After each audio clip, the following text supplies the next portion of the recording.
On Monday, a Tibetan activist, Jampa Yeshi, set himself on fire in the Indian capital of New Delhi.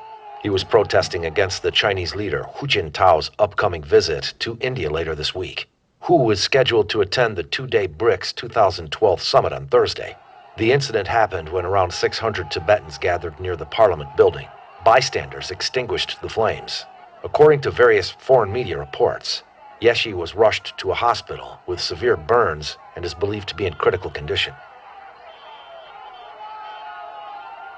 Since March last year, more than 25 Buddhist monks, nuns, or other Tibetans in China have set themselves on fire to protest against the Chinese regime's oppressive rule in the Tibetan Autonomous Region.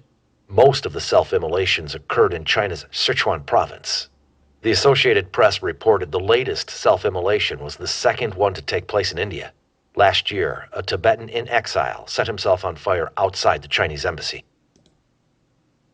It was indeed an American tragedy. Too often, this violent act that resulted in the murder of Trayvon Martin is repeated in the streets of our nation.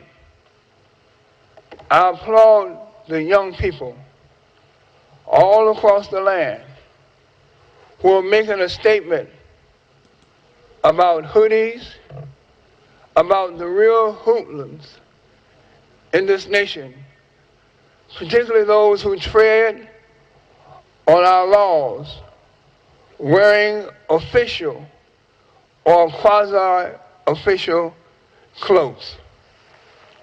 Racial profiling has to stop, Mr. Speaker. Just because someone wears a hoodie does not make them a hoodlum. The Bible teaches us, Mr. Speaker, in the book of Micah 6:6-8, the member will suspend. These words. The member will. These words. He has shown you, O man. The member will suspend. The chair must remind members of Clause 5 of Rule 17. But to do justly, and to love mercy, and to walk humbly with your God. Well, 1 week after noises and vibrations started waking and shaking residents, Clintonville experienced a fairly quiet night. Only 3 reports came in from Saturday night into Sunday morning. Residents and city leaders in the small Waupaca County city say they hear what sounds like underground explosions, sometimes followed by vibrations. The mystery first occurred late last Sunday and continued through the week. The United States Geological Survey concluded Thursday a 1.5 magnitude earthquake shook the town shortly after 5 a.m. Tuesday. And while there is an official cause in the book, some residents say it and the speculation of others isn't helping bring normalcy back to their town. Bill Miston has our Fox 11 follow-up. There are several things the reported booming noises and vibrations have brought to the city of roughly 5,000 people over the past week. Confusion, national attention, and speculation. Is geological and earthly occurrences. Even after government geologists announced Thursday that a 1.5 magnitude earthquake struck the city early Tuesday. You get enough information, maybe we'll actually get some answers. Residents like Joanne Christensen say it's not helping quiet residents' wild speculations of other causes. Everybody's acting, either like it's a hoax, or the people that are already here that know that it happened, they have no idea, they're very confused. What's behind the small but continued reports of booming noises and vibrations since Tuesday's confirmed earthquake? Geophysicists say they are not sure either. What they're experiencing now, the vibrations are additional quakes or not, we're going to try to locate as many as we can. Hello everyone, welcome to Global Government News. Today is Wednesday, March 28th, 2012, and I'm Darko. My website is ggnonline.com. That's ggnonline.com, and ddarko2012 and ddarko2013, my YouTube channels. Please check out the headlines and links in YouTube's video description. All right, I'm ready to go. I have a crap load of articles to get to, so please bear with me if I move fast.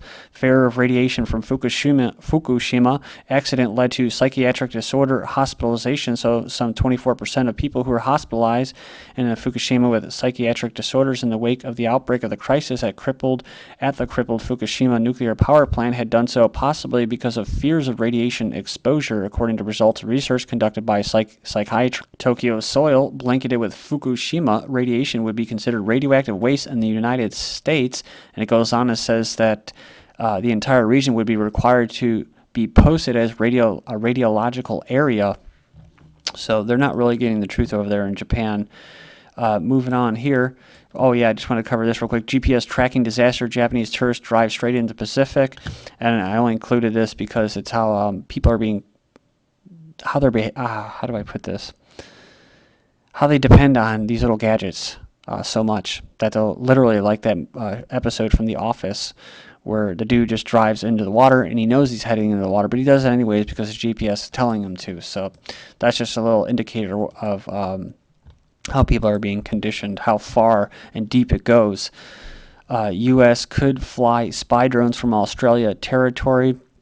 So it says on Wednesday that said it may allow Washington to use its territory to operate long-range spy drones as part of an increased U.S. presence in the Asia-Pacific. And this is part of expanding the Asian trading bloc. You have the European trading bloc. You have the American trading bloc. They're working on the African trading bloc, and they're expanding towards Asia. So it says here, Tacocopter aims to deliver tacos using unmanned drone helicopters. And it goes on and basically says that the concept behind this Tacocopter is very simple and very American. Right? You order tacos on your smartphone and also beam in your GPS location information as if your smartphone doesn't carry your GPS information. But this is for the slaves, right? Because they're supposed to be happy that there's drones all over in the sky, right?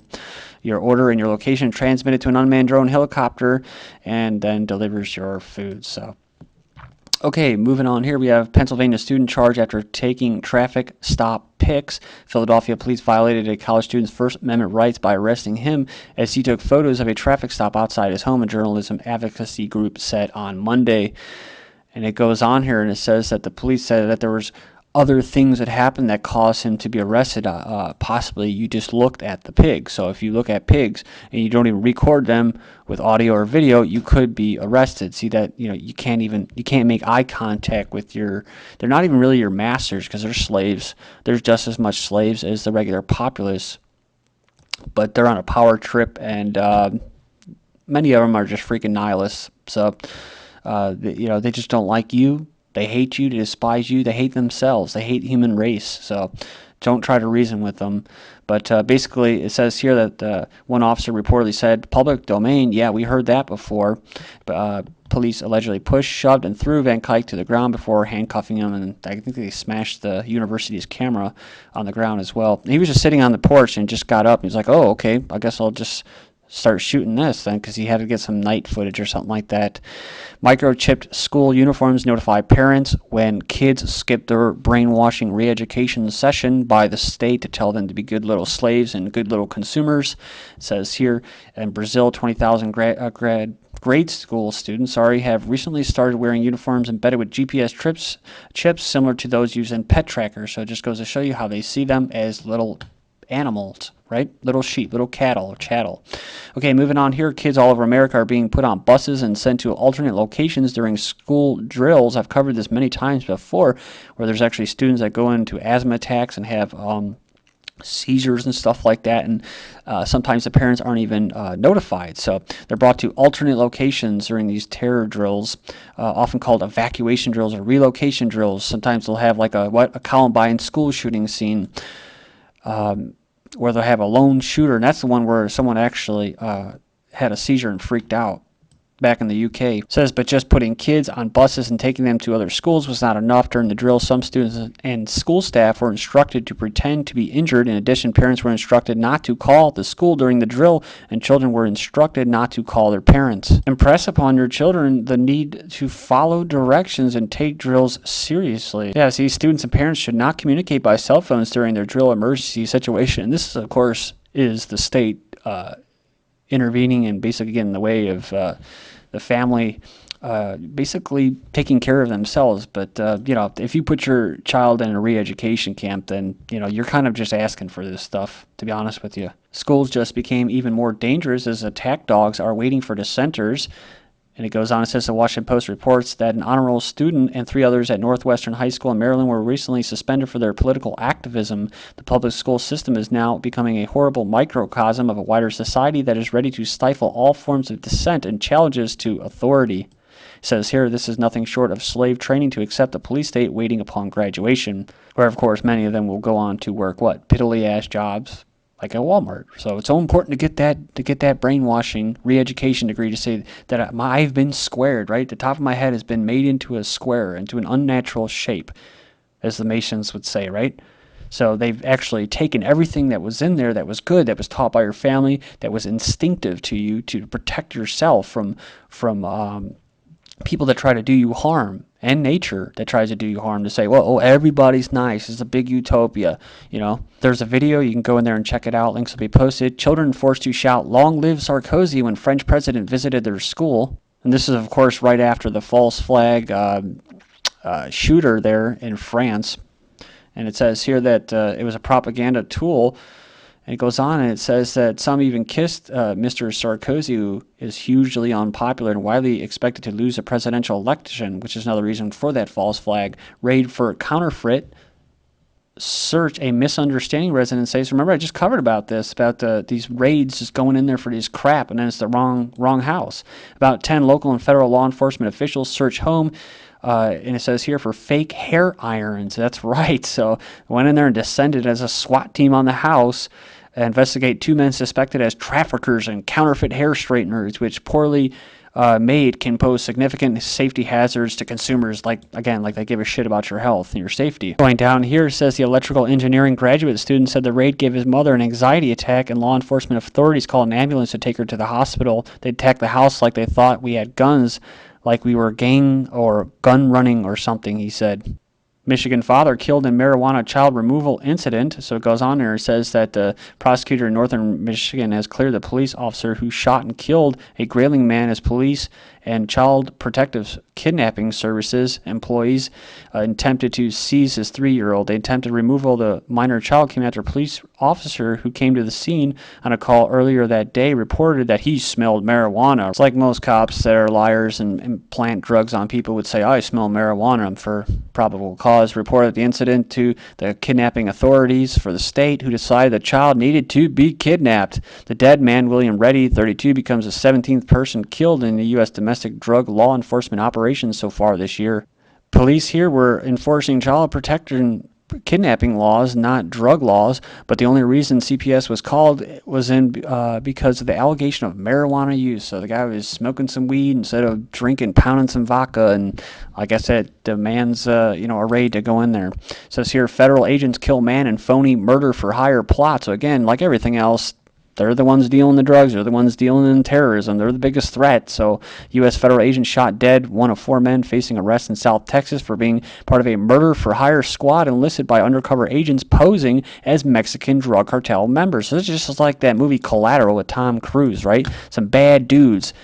I would not, if I was a federal government agent for the U.S., I would not want to be getting into this. I'd be like, you know what? No, I'm not doing this, dude.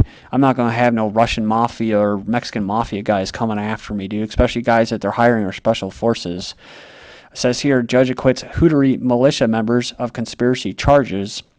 So after all that, I think this guy right here was actually the informant, this dude right there. It goes on, it says they acquitted 7 Hoodie members of all conspiracy charges, concluding the government did not have enough evidence that the group plotted a violent revolt that included killing a police officer and bombing a funeral, and they're based out of what? Out of their trailer. So that's good news, because this whole thing was to crack down on, quote, patriots and militias and that. So it says here, class action lawsuit challenges NYPD patrols of private apartment buildings. It's called Operation Clean Halls, and it's a department stop and frisk program that allows police officers to patrol thousands of private apartment buildings across New York City. And it just goes to show you how free we really are here. There are now more Americans in jail than there were in Stalin's gulag. Next up, drug lords targeted by Fast and Furious were FBI informants. Federal agents released alleged gun trafficker. Says here to help him find two Mexican drug lords, but the two were secret FBI informants. Then it says here, Fast and Furious probe, chief suspect released more than one. We have Christian doctors sacked for emailing a prayer to hospital colleagues to raise their spirits. And it goes on, it says he was also ticked off for sending a Christmas text to a colleague. Hospital told him such behavior was, quote, inappropriate. And I still had some news to get to, and it's just been getting backed up here, but hopefully on Friday I can finish up. This is GGN. Thank you.